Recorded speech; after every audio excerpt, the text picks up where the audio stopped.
Servier, Bernard Debré, est-ce qu'on a affaire à un scandale parmi tant d'autres?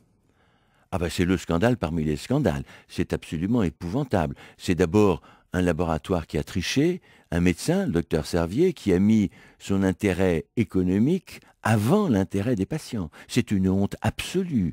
Et quand on voit ce qui s'est passé, quand on suit, et Dieu sait si je l'ai suivi ce débat, si je me suis renseigné, j'ai été humilié, et c'est un mot très fort, dans ma chair de médecin. Moi qui me suis dévoué, comme tout médecin, pour essayer de sauver les hommes, d'aimer les hommes.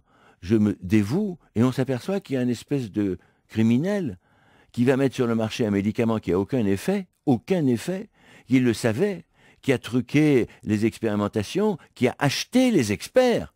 Ils sont très fautifs, ils se sont laissés acheter.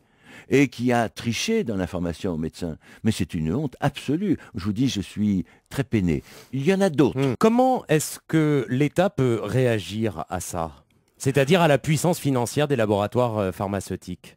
Mais l'État a une puissance, c'est la puissance de la loi.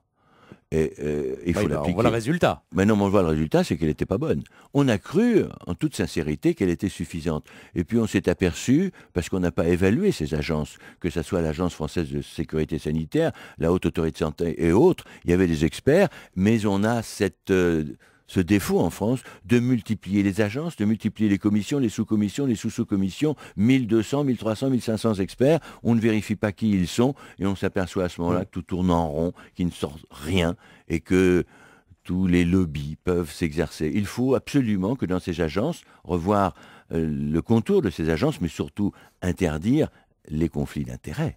Peut-être aussi informer mieux les patients et les médecins.